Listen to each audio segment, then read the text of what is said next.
So let's start with the actual topic itself, the rulings about masjids, the do's and don'ts that we find in the hadith and verses of Quran and so on. So now from this point onwards, it's all going to be about the fiqh related aspect of a masjid. What is allowed, what is not allowed, what's recommended, and so on. So in this topic is particularly important for those who are volunteers of the masjid, those who come regularly to the masjid, and also those who are in the management, because sometimes you have to take decisions on behalf of the community. And you should know these basic things, the basic knowledge. Otherwise, we will not be able to run it properly or according to the commandments of Allah subhanahu wa ta'ala and Rasulullah sallallahu alaihi wasallam. So I have about 40 or so issues that I want to discuss. I just broke it down in each and every slide. I want to talk about issue number 1. So starting before even building the masjid, if a group of brothers get together and they say, hey, why don't we start a masjid? And they say, okay, it's a very good idea, but we don't have money, so what should we do? Okay, we know what we can do is we just apply for a loan, just like many people do. They buy a house, and some people buy a house on interest and riba-based loans. Now, can we buy a masjid with riba-based loan? So obviously it's not on one person, it's for the whole community, but it's a need. So people will say, now we have our society, our community has a need. Is that a valid excuse for us to take a riba-based loan? The answer is no, you cannot. You simply cannot take a riba-based loan. That's it. And one who does that, he must repent to Allah subhanahu wa ta'ala. But just for the talk, just let's say that there is one masjid and they openly say that yes, we took riba-based loan. They openly say it in front of everybody. Is it permissible for us to go in that masjid and pray? That's a question. So the scholars talked about it, and they say that it is permissible in such a masjid to pray in such a masjid. It's okay, but the burden of the sin lies on the management who takes such decisions. So that's the reason. These things I want you to be aware of, because you will be involved one day or the other into these decisions. And if the management, for example, is taking such decisions, you can raise your voice and say that, I have this and that, I have heard from these scholars and so on, and these are the fatwas that we can use, and so on. So basic things here is that, masjid is not just about coming here and praying and going back home. We have to take part in other activities of the masjid itself, talking to others about how the masjid is structured, how it's built, and what's the foundation, and so on. So even this aspect as well. Now, the other thing is that, can we use the money that was donated from haram wealth? Now, there are different kinds of haram wealth. Like this brother who, for example, just for the example, says, I want to do something good, and I want you to use that money and build a masjid so that I will get some rewards. So, is that permissible?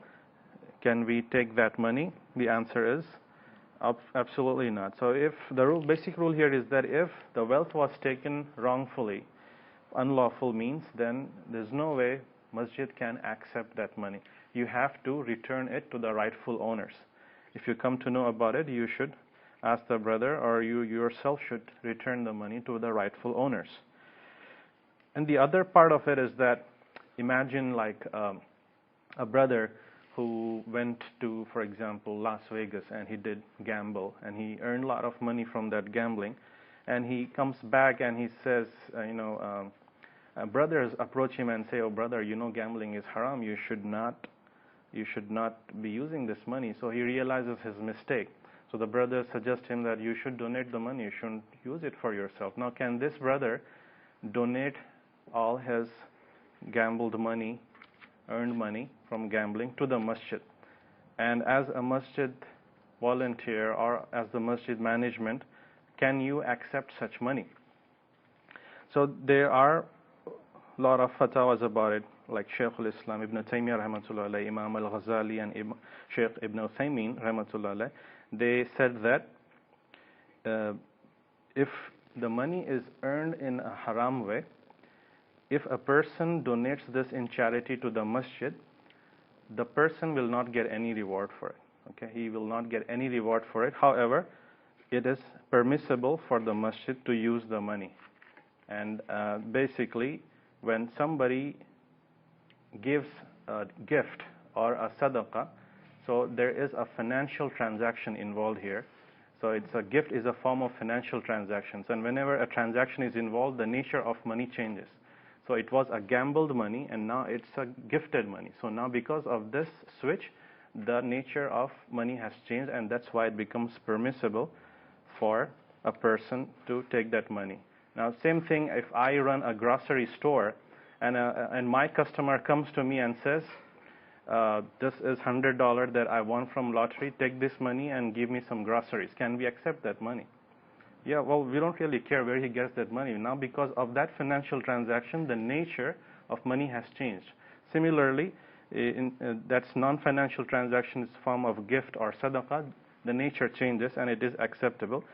Now, the whole concept here that we should remember is Allah is pure and He accepts only that which is pure. Okay, Allah is pure and He accepts only that which is pure, and that's the reason why a person should not expect any rewards from. You got a question, brother? How come the masjid can take donations from money that you got from a casino, but not from somebody who robbed somebody else? Because the principle here is that if money belongs to somebody else, it's not yours, and there is an owner of that money, and that owner, without his permission, you took the money, right? When you go to gambling, the gambler or whatever that casino is, he willfully gives you the money. Okay, you won the money. Okay, so you didn't steal it from somebody. So in both the cases, he is committing haram. But in terms of like for example, if you have haram money, if you have money from interest or whatever, you cannot use it. What are you going to do with that money? Just bury it or burn it? No, you have to donate it charity purposes. That's what he should be doing. Now, that charity, is it permissible for a masjid? The scholars say yes, you can take it, but of course I'm going to tell you that some scholars do not like that decision, that fatwa. So you will find difference of opinion, but I mentioned or quoted to you the scholars who said it was okay. So now another question is, where should the masjid be built? Where should the masjid be built? Do we have any recommendation from the hadith of Rasulullah sallallahu alaihi wasallam? Now there is a hadith in Tirmidhi, which is a Sahih hadith, and Rasulullah sallallahu alaihi wasallam he commanded that mosques be built among houses and they be cleaned and perfumed. So basically here the ruling is that it should be built among the houses. So if you, for example, if you have enough money and if you want to construct a masjid or build a masjid, the number one thing that you should look is that this masjid should be at a place where people live, where there are residents, where there are houses. So it shouldn't be like at the outskirts of the people where nobody can go. The whole point is that it should be easy for people to come to the masjid. You might say, okay, it's a very cheap plan, I'm going to build a masjid and I'll get a lot of rewards, but the hadith here is very clear that Rasulullah sallallahu alaihi wasallam commanded that the mosques be built among houses, right, where there are houses. Yeah, there are of course some other reasons, like sometimes in a marketplace you will find the need for masajid because there are a lot of shops and people need to pray. So those are, those are fine, and there are some people also open musallas instead of masjids. That's fine too. But the whole idea of a masjid is that it should be among the houses of the people, and that's how even if you look in the early days, during the time of Khulafa and everybody, what they used to do, if they want to establish a city, what they would do is the center of the city would be what? Would be the masjid, and around it would be what? The houses, and at the very outside of everything of the city is going to be the marketplace. That's how the traditional city structure would be. That's how the Islamic structure was. So markets would be outside the residential area, and it would be like the outer circle. Yeah. Question, brother? What's the difference between a masjid and a musalla? Masjid and a musalla. So you were not here, I guess, when we were in the first session. But the basic difference here is that, number one, masjid is the house of Allah subhanahu wa ta'ala. It is not owned by a person. Masjid belongs to Allah. When in musalla, you can buy one property and keep it on your name, and you can tell people that you can come and pray, use it as a place of worship, but it is not a masjid. Okay, for a masjid there cannot be any owner of a masjid. For a musalla there can be, and there are a lot of rulings. All these discussions that we are doing, it's all about masjid. So if somebody wants to do something for a masjid, and I mentioned that it's not allowed, so that doesn't apply to musalla. Okay, for example, buying and selling in a masjid here, I cannot sell you something, but in musalla you can do it. Okay, and also i'tikaf, for example, we can do i'tikaf in masjid, right? In musalla we cannot do, because i'tikaf is only for masjid. So these are the differences. Another issue that we face very often here in America is the issue of church. So, alhamdulillah, our Muslim population in this country keeps on increasing by the grace of Allah subhanahu wa ta'ala, and we see often that the religion, in other religions, people are shrinking, or they are selling their places of worship. You find churches, you find synagogues, people are selling them, and Muslims are buying it, alhamdulillah. And that's easy to do, by the way, in terms of the licensing and all the restrictions from the government. You just buy a church, and it's very easy. So now the question that is asked is, can we convert a church into a masjid? Is it really permissible in Islam? The answer is definitely yes, it is permissible. But however, the scholars mentioned about it, and they said that you have to do few things before you do that. That is, first thing, you must make sure you remove all images and statues and pictures from that church. You have to either remove it or paint it or do something so that you cannot see it. You cannot have any statue or any image in there. And there are many hadith that I can quote, but I'll just quote one in Tirmidhi, a Sahih hadith, wherein, the famous story, Rasulullah sallallahu alaihi wasallam, he mentioned that Jibril alayhi salam, he came to Rasulullah sallallahu alaihi wasallam and he returned. He didn't enter the house. And, for many days that happened. And in this hadith it mentioned about the previous night. And the reason that he said later on to Rasulullah sallallahu alaihi wasallam, I did not enter because I saw a statue at the doorstep, by the door of the house, and I also saw an image on the curtain hanging, and also that there was a dog which was placed by Hassan and Hussein under the table. So he told Rasulullah sallallahu alaihi wasallam that you should cut the heads of the statues so that they're like a tree, and you should take off the curtain and use it in, for example, like a pillow, a cushion or something like that, and under the floor, placed on the floor. So basically the point here is same, that these images and these statues and engravings, these should be out of place of worship, because angels, as we mentioned, like right now, this is halaqa, we are surrounded by angels. It's only that we cannot see them, but that's why it becomes a blessed gathering. So if we have image here, statues here, you won't find the angels of mercy around here. So that's the reason. Now, can we convert an evil place into a masjid?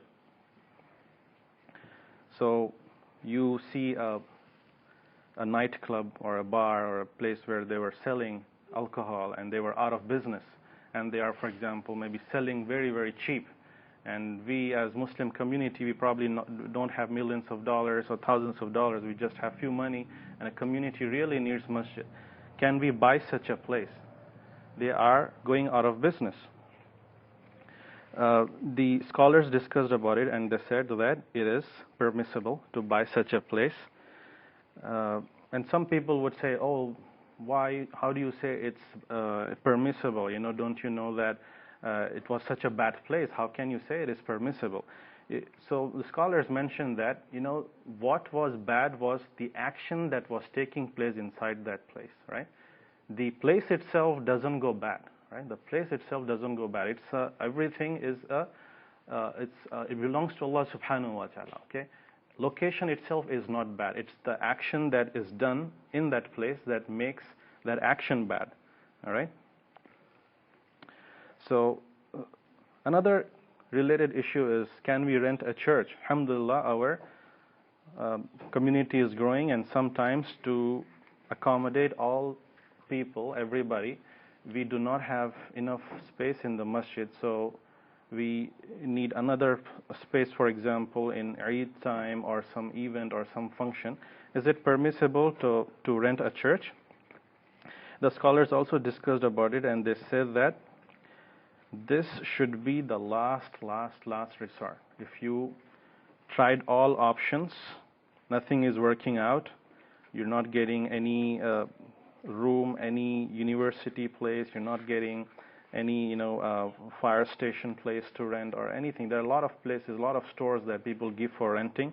If nothing is possible, then they said that it is okay, but only if it becomes a necessity, and praying them and it is permissible. But however, they again mention, now you go to this church and you start praying, what are you going to do about statues and engravings there? Are you just going to pray like that?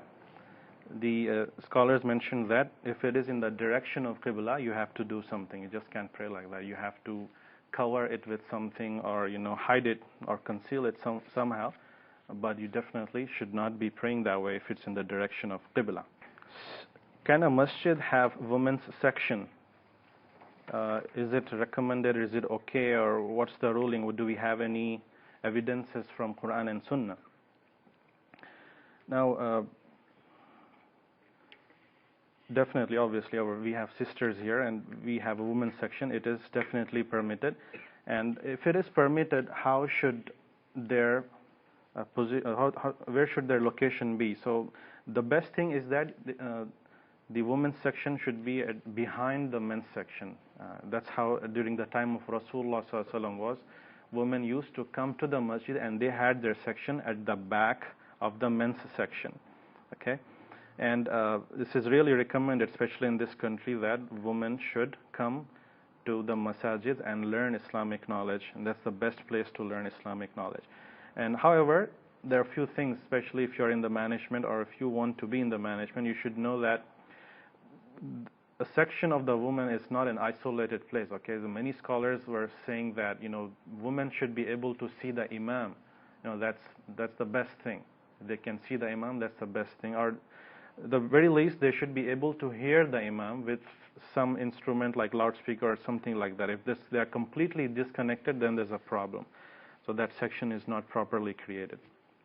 Okay, and what about the partition of women? Do we need to have it? Is it compulsory, or is it better, or what? During the time of Rasulullah sallallahu alaihi wasallam, was there any partition between men and women? There was no partition at that time, and the scholars discussed this, and they said that it is better if women's area have partition. Why? Because they said that it gives more privacy to the sisters, right? Some sisters might feel uncomfortable. Maybe there's like a Muslim who is not practicing and he doesn't know all the rules, he doesn't know the verses about lowering the gaze, so he might start looking at the woman and she would feel uncomfortable. So some women do prefer this, and it's also, it can become a distraction for men and for women to be, seeing people like this of opposite gender. Okay, and some scholars were very strict about it, like Sheikh Ibn Uthaymeen rahmatullah, and he said that you should definitely have a partition. And his position was that during the time of Rasulullah sallallahu alaihi wasallam, Sahaba's faith, their taqwa was very strong, so they didn't really worry about lowering the gaze and getting uncomfortable. They knew that Sahaba would not even dare to look at a woman like that. And obviously, second thing, he said that Sahaba, they barely constructed a masjid. You know what the roof was made of, right?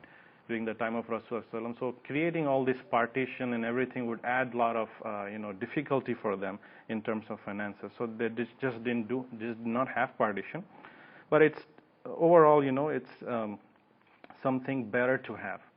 The salah would be valid even without partition. Obviously, we see from the seerah of Rasulullah sallallahu, but it is better to have a partition for women. I think I've seen some masajid, mashallah, when they build a masjid, they put a lot of thought into this. They gave a lot of importance to the sisters, and they have like a kind of a glass wall where only women can see men cannot see women. It's a one-sided glass.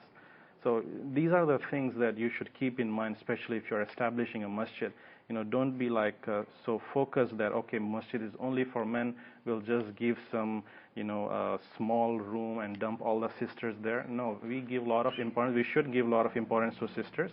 Yes, it's true that they do not have to come for Friday prayers, but the role of women is much more than prayers. They need to learn Islam, and because they are the ones who will be nurturing the family, your children, and so on.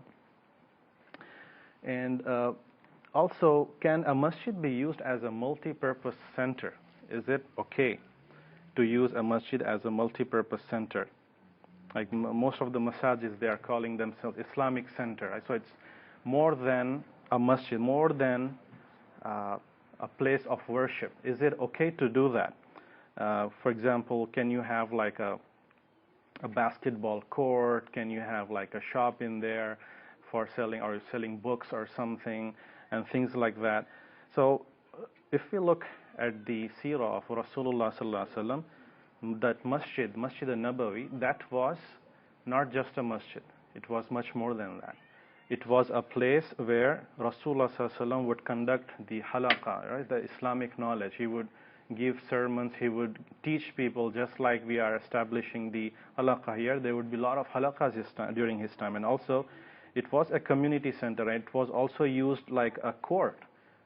A lot of judgments, people would come with their issues, and he would say, no, you cannot do this, you cannot do that. He would enforce such rulings on people that this cannot be done and should not be done. And it was also like a hotel during his time. People would come and sleep there, especially if you're a traveler. They would just, grab a corner and sleep there. So that was it was a multi-purpose center. That's what it was during that time. So we can extend that even to our times, and that's the reason it's not just a place of worship. I've seen some people, I haven't seen, but you must have definitely heard about these people, that when it comes to activities which are not related to praying, they are strictly against it. So they have just one-sided view, and they say that, no, we should only keep masjids for prayers, don't allow any other activities. Why do we have this extra, the youth activities, they are doing this and that. So that's not how our, Islam is. If you look in the history, it should be used for many activities, multi-purpose activities. Like eating food also, like that's what we do here, right? So eating food, as we'll discuss later, inshallah, this is fine. And also, can we pay wages to imam and muazzin? We discussed this many times before, and many scholars also discussed about this in the Council of Senior Scholars of Saudi Arabia and the fatwas that were published, and they were clear that it is permissible to give wages to imam and muazzin, obviously because he is serving time, he has to feed his families, and we need a dedicated person, and so that's why it makes sense to give them this wages. So it is not haram. So people cannot say, oh, you should do everything for Allah subhanahu wa ta'ala, this is haram money, you cannot take. So this is not valid claim. They deserve it, deserve to get the money. And they also mention about insurance on masjid property, that it should be a halal insurance. We should not indulge in any haram financial contracts as well, right? And now other issue that people often ask is, can a masjid be part of a building? For example, I have a masjid established now, right? So like this masjid, right? So what I'll do is, I think that masjid needs money. All right, so we have a lot of brothers who are in construction. So what I'll do is I'll put another floor on top of this floor, and what I'll do is after constructing it, I will sell it to people. I will sell it to people. So now I have two portions in a building. One is going to be owned by others, and the other one is for the masjid. So is it permissible to use masjid as a building that way? So what scholars said that you cannot sell that house or that unit to others, because now you constructed it and now you're selling it. So it becomes part of a masjid, and you cannot sell any part of a masjid. However, if you can rent it, that is okay, that is permissible, but you cannot sell it. But however, like if that's not the case, like sometimes what happens is you buy a masjid with the intention that, okay, this place already has 2 floors. We're going to use the bottom floor for masjid, and the second floor we will probably sell it later on, but will not use it as a masjid. If you have this in mind since beginning, then it is okay. But once a masjid is established, you cannot change the definition of the units like that. Okay. And again, as I said, rental is okay, but the selling it is not permitted. We just are done with building the masjid. Now it's a time that we have to name the masjid, right? Are there any guidelines when it comes to naming a masjid? So definitely there are guidelines. Is it permissible to name a masjid? Yes, it is definitely permissible and should be named. And what are the permissible names? Now the first thing, as I mentioned before, that the masajids are the houses of Allah subhanahu wa ta'ala, and the number one evidence we mentioned was in Surah Al-Jinn, wherein Allah subhanahu wa ta'ala said, أعوذ بالله من الشيطان الرجيم وأن المساجد لله فلا تدعوا مع الله أحدا. And the mosques are for Allah, so invoke not anyone along with Allah. Masjid lillah, it's for Allah, so this belongs to Allah, right? Allah subhanahu wa ta'ala, this masjid. So, but you're naming it, it doesn't mean that name that you're keeping, it sounds like it belongs to some other person. No, it still belongs to Allah, but it is okay. For example, can we keep the masjid's name after a prophet? Like, did Rasulullah sallallahu alaihi wasallam do that? His own masjid, what is it called in Medina? Masjid al-Nabawi, right? So that is after a prophet, right? So Nabi's the prophet's mosque. So that is okay, and you can also name any permissible prophet name, like Masjid Isa ibn Maryam, Masjid Yusuf, whatever. So those are all permissible. And there are some do's and don'ts here. That's what I want to get into. You cannot keep certain names for a masjid. So what are those? First, what is permissible? Can we name after a location? Like this place is called Ronkonkoma Masjid, for example, or Suffolk Islamic Center. Is it permissible? This is permissible. What's the evidence? Or actually, one of the 4 masjids that we mentioned before, which masjid was named after a location? Masjid al-Quba and Masjid al-Aqsa also, right? Masjid al-Aqsa is actually a characteristic. It's not a location. What does it mean? Aqsa? Aqsa means far away place, right? So it's a characteristic. So you can keep that name also as a characteristic. You know, like Masjid al-Haram is also a characteristic. Masjid Darul Quran, that's also like a characteristic. It's not a location or anything. So Masjid al-Quba, Quba is a place. That's why even during that time, Rasulullah they used to call it Masjid Quba. So location is okay. It's not a problem.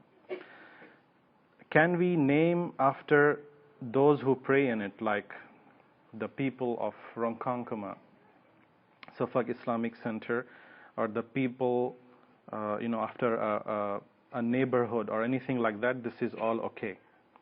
Or the type of people, like for example, someone want to call themselves Ansar. Can we name it Masjid al-Ansar? We are the helpers in religion, so can we name that? Yes, that is okay. Now, can we name after certain people, specific people. So now we have like scholars, we have righteous people. Or what about, there was a person who long time ago donated a lot of money to this masjid and he passed away. Now we have that money and we want to build a masjid. So people say, that brother is like donated 70% of the funds. Why don't we keep the masjid's name after him? Because he is one of the main person. Is it okay? Is it permissible? The scholars said that, yeah, it is mubah, it is permissible, but it doesn't mean that this masjid belongs to that person, okay? Who does it belong to? It belongs to Allah subhanahu wa ta'ala, but for differentiating, this is okay. And during the time of Rasulullah sallallahu alaihi wasallam, it is mentioned in many hadith, if you look in Sahih Bukhari, wherein he would mention something like, when they would raise, they would mark the two places and they would say the masjid of Banu Ruzayq, for example, that's mentioned in Sahih Bukhari. So they would call a masjid by the tribe of that area, the people who used to live there. So Banu Ruzayq was one of the tribes living there. The don'ts is that, one of the don'ts is you should not name a masjid after the name of fasiq or a kafir person. Right? Fasiq means a person who has transgressed, a person who is known for committing sins. Or even if a person is a good person but he is a kafir. Right, so you cannot keep those names. So somebody like just can't keep like Masjid Michael Jackson, for example. You know that person. He's known for what he has done. And anything like that. Or someone who is a big fan of our president, Masjid Obama. Right, you cannot do that. These things, because you cannot name after fasiq or kafir. There are some recommendations to it. So, but what about, can we name after a certain tribe when you're living among very many different people? For example, this masjid, for example, has a lot of brothers from Bangladesh. Can we name it Bengali Masjid? Is it okay? Is it permissible? The scholars mentioned that now this is a problem. This is a problem. The basic rules that they set is that the name should not be kept in such a way that it incites tribalism, okay? So people would feel uncomfortable. People would feel like, okay, that's the masjid of Bengalis.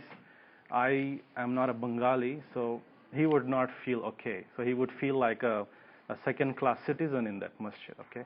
So that should not incite any tribalism. But you have to look at the context. You can, for example, go in India, for example, and you have a lot of money. Can you name there Bengali Masjid? Well, in that place there are no Bengalis, but you're keeping that name Bengali Masjid because maybe a Bengali brother donated. So nobody would feel discomfortable. But when living in this area, that would be a problem. People will have a tribalism, sense of tribalism. And during the time of Rasulullah sallallahu alaihi wasallam, you'll be surprised that this happened. During that time, Muhajir and Ansar, as you know, they would compete in good things. They would compete in good things. And one time, some people, they were not really well grounded in the knowledge of Islam, and they were inciting tribalism, and they would, accidentally someone hit the other, so this person started saying, "Oh, Ansars, where are you?" And the Muhajirs, that person was a Muhajir, another person, he said, "Oh, Muhajirs, where are you?" So Rasulullah sallallahu alaihi wasallam heard this. Who is saying this? Ansar, Muhajir. So he was told that, there was a fight that was going on. A person hit another person, so that's why they're calling each other's group. Rasulullah sallallahu alaihi wasallam got upset. He said, "What is this call of Jahiliyyah?" He said that, "Stay away from this. This is disgusting. This is disgusting." Because now you see the tribalism coming in there. A group, Muhajir and Ansar, they're forming groups. That's the point. You have to break it off. So you have to be very careful with these things when it comes to naming a masjid. Okay, this is another sensitive topic that many people have issues with. When you are constructing a masjid, some people say that let's build dome, let's build minarets for the masjid that we are having. Now, is it permissible to have domes and minarets? And can we have a mihrab in the masjid also. And what do we learn from Sirah? So when the scholars, they talked about it, they mentioned that with some exceptions, with even in some specific situations, this might be permissible, but generally speaking, domes and minarets, they are not at all required. It is not at all necessary for a masjid to have domes and minarets. But if it is, they said, if it is serving a particular purpose, some valid purpose, then it is okay. Otherwise, it is not. So what are those permissible purposes? So if you look a dome, right? A dome like this dome.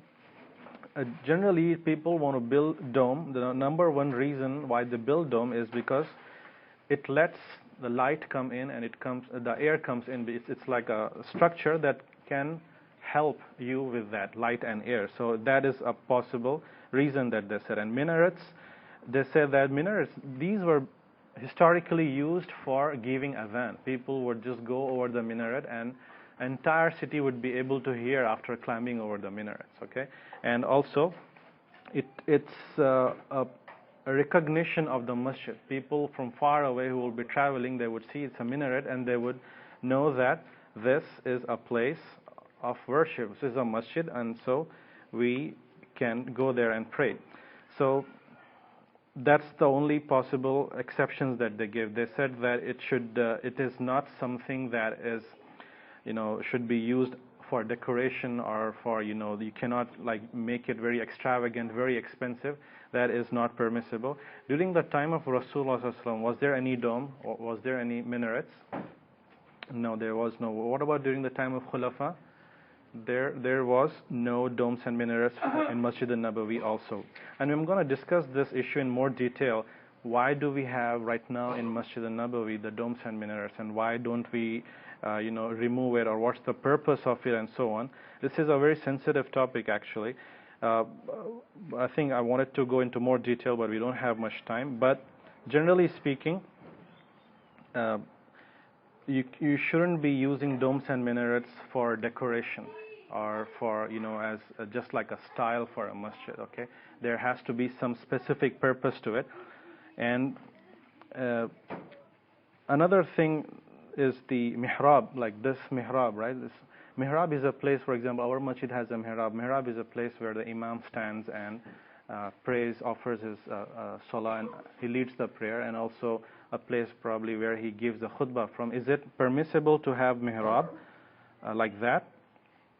So the scholars said that this is permissible, this is okay, because there is a purpose for a mihrab. The purpose is that it helps people know that this is a masjid. If I get someone from outside, some Muslim brother who just came from outside country, and bring him into this place without him telling that this is a masjid, he would look at this place in the mihrab and say, oh, this looks like a masjid, right? Some places just have plain carpet, so they don't have the saf and rows and all these things. So this helps a person know that this is a masjid, okay? And also, for a newcomer who's a traveler, it tells him where the direction of Qibla is, right? So it helps. So these are the reasons. So it's not something which is intrinsic to the masjid. You must have minarets. No, there is no such rule. But if it serves a purpose, then it is okay. Okay. And similar things, you cannot have extravagance in the masjid. Okay. You cannot buy like a $50,000 chandelier and having a minaret which was like done in the state of the art, so people would come and take the pictures and video because it's so cool and so forth. So this is not permitted. And what's the evidence? Why do we say that? Because we have a hadith from Rasulullah sallallahu alaihi wasallam. This is in Abu Dawud and this is graded Sahih. In Rasulullah sallallahu alaihi wasallam, he said that you are going to adorn the masjids as the Jews and Christians adorn their places of worship, right? And if you also look into the history, Umar radiallahu anhu, during his time, there was a lot of rain, and the masjid's construction, the roof and everything, there was a need to rebuild the masjid. So what he did was, he told people that rebuild the masjid, but make sure do not use red or yellow color. red or yellow color. Why did he say that? Because at that time it was used for adornment, okay, used for decoration. And his point was, these kind of things, it distracts people from worshiping, right? So people would come and, instead of praying, they would be just thinking about the great architecture of this place, beautiful painting and beautiful images, or the, whatever the architecture you have in the wall and the minaret. So all these things are basically distraction. And during the time of Khulafa radiallahu anhum, they followed the same examples. Any distraction, they are away from it. And they kept everything simple, okay? They kept everything simple. And Rasulullah sallallahu alaihi wasallam, I think you also know that hadith wherein he mentioned that decorating of a masjid is what? Is a sign of what? Sign of the Day of Judgment, right? This is a sign. So people, that's why you see even today people are getting more and more into the decoration and the masajids itself. They are spending so much money on decorating part instead of expanding the masjid. They are spending too much time on decorating it and making it look beautiful. All they want is people should come and they say, oh, what a beautiful management job they have done here, that it's so great, and all masjids should follow this example. That's what they want, but that's not the thing. Yes, masjid needs to be kept clean. It's very important, but it is not something that you spend a lot of effort on, the money. And the biggest problem is any money you spend on the masjid, it's sadaqah jariyah, right? And if you are giving money for decoration of a masjid, then it does not count under sadaqah jariyah. It's plain and clear. Okay, that is not the money that sadaqah jariyah applies. So you have to be careful where that money is being used. So as a volunteer of the masjid, you should know all these things and raise your concerns. So inshallah we will stop here, and we'll talk more about the minarets and the domes of Masjid an-Nabawi inshallah next time, and why do we have there, and what's the history behind it, who really constructed it, and so on. Yes, brother.